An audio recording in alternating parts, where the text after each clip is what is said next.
Hello for joining me today. This is how you make a boring YouTube intro. Welcome to another episode.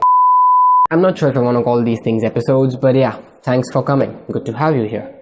I know it's been a long while since the last video, so without wasting any more of your or my personal time, let's get started.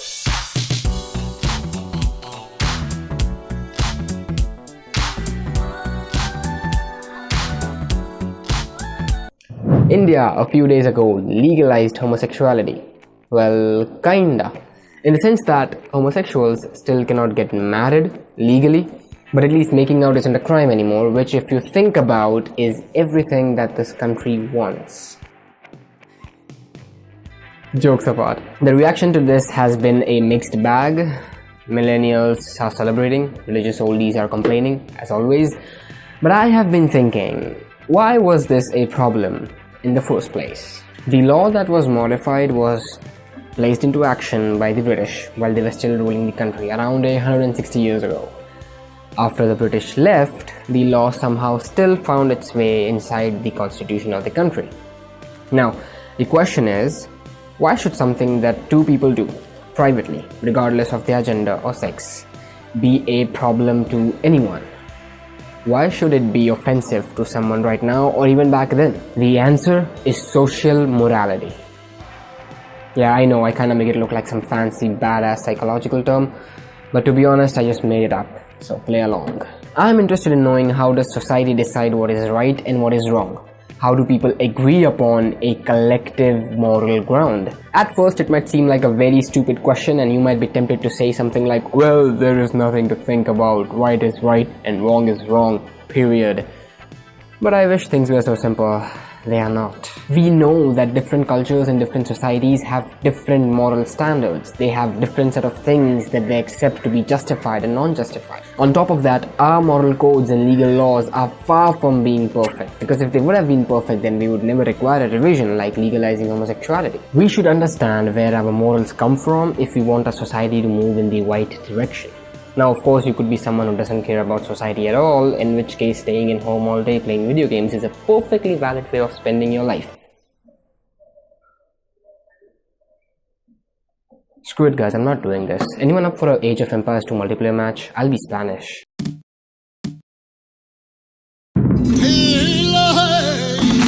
Oh, by the way, quick fact. Do you know what the Spanish did to the Aztecs? Well, they attacked them and they captured their city, they destroyed their city and killed their leader. They killed 80% of the population by spreading European diseases. And they forced them to read and write Spanish. They also did a lot of good things like introducing the Aztecs to domestic animals and European advanced farming techniques. They also helped modernize their society and most importantly, brought an end to human sacrifice in the Aztec culture. The good thing about the Spanish and the Aztec example is that both these cultures were involved into doing something that we do not consider morally correct. But they did. That's exactly why they did it. The Spanish did not consider it to be... Oh, hey! Welcome back. I did not expect you to be here, honestly. I was just editing the video that you guys were watching. Do you want to take a look? I can show you. Okay, so the whole reason why I'm doing this is because there were a couple of issues with the video that you were watching. What sort of issues, you might ask? Oh, well, I have a long list. Number one, lots of blabbering. I would go on blabbering for the next 10 minutes and I know most of you would leave. So just trying to keep things interesting over here. Number two, I somehow forgot to add a meaningful ending to it. Yeah, that happens. It's totally got out of my mind. I just very abruptly finished it and it just didn't make sense, so I wanted to reshoot it anyway. Number three, I don't have a lighting setup. I use natural light, so by the time the video got to its end, the lighting was all screwed up and it didn't look good. Number four, the mic just came out of the recorder. Oh yeah, just like that. 5. The audio and the video were out of sync, so it sounded something like this, and I know it's very annoying. It's not that I cannot fix it, I can, but it's just a lot of work and I want to avoid that, so. And last but not the least, I discovered that I would, for the next 6 minutes, go on talking about religion in a way that would offend a lot of people. Yeah. No, really, I was going to talk about a lot of controversial things which a lot of people won't like. You don't believe me? Watch this clip. This is going to be very controversial and a lot of people are going to hate me for this.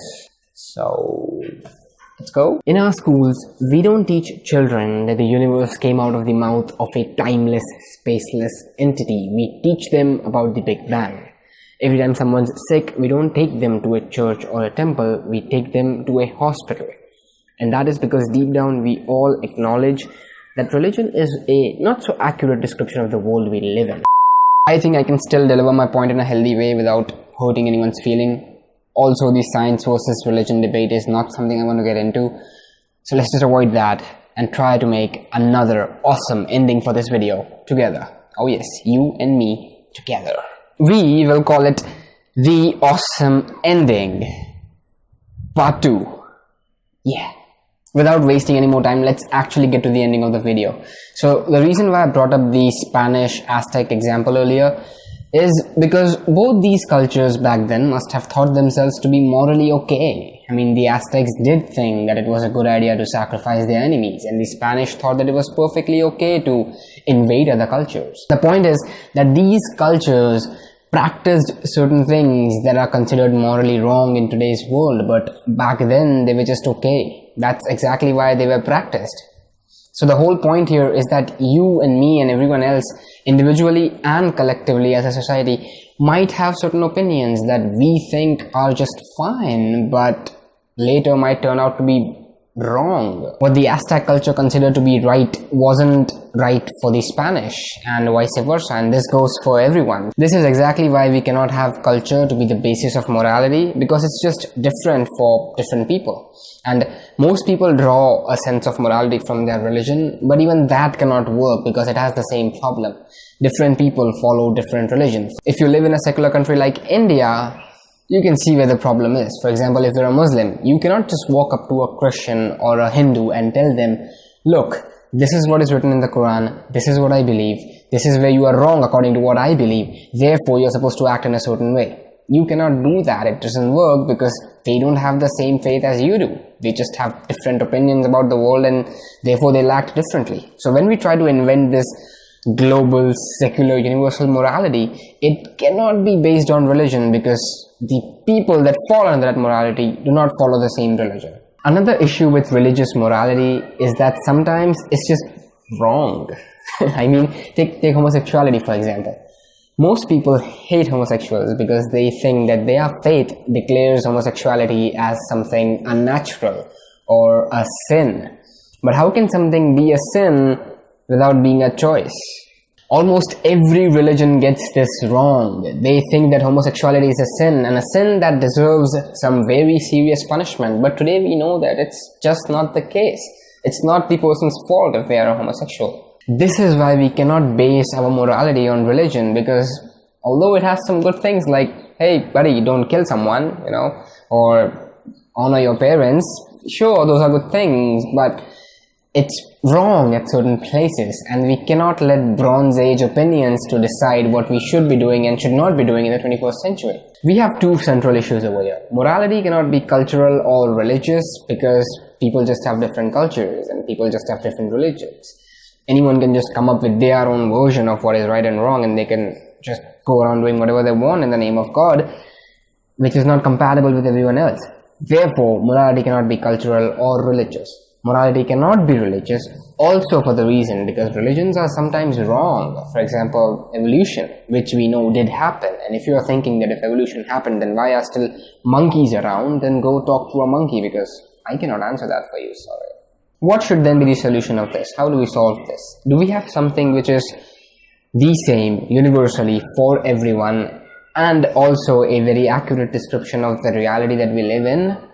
Yes, we do. The answer is science, because science is both objective and universal. It's the same for everyone. It doesn't matter what religion you follow, doesn't matter what your age is, doesn't matter what country you belong to, or your gender, or your sex.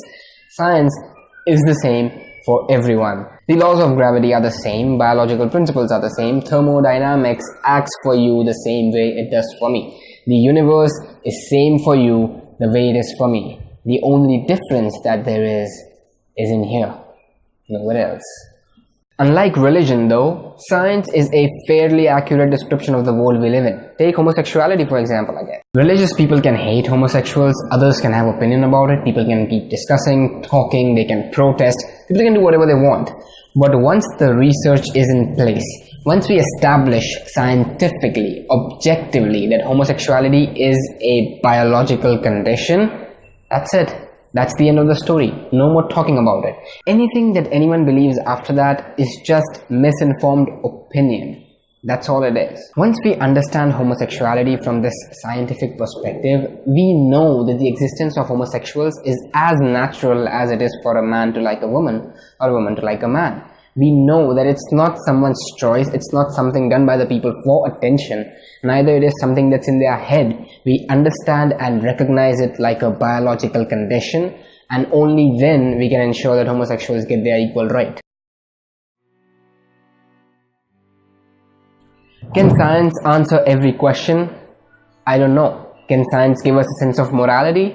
No, it cannot. Science can only give us facts. It is upon those facts that we should be thinking, because morality should be based on facts and not be based on opinions. If we want to have a morality that is universal, secular, non-partial and tolerant of our 21st century values, then it cannot be based on cultures or 2000-year-old religions or personal opinion.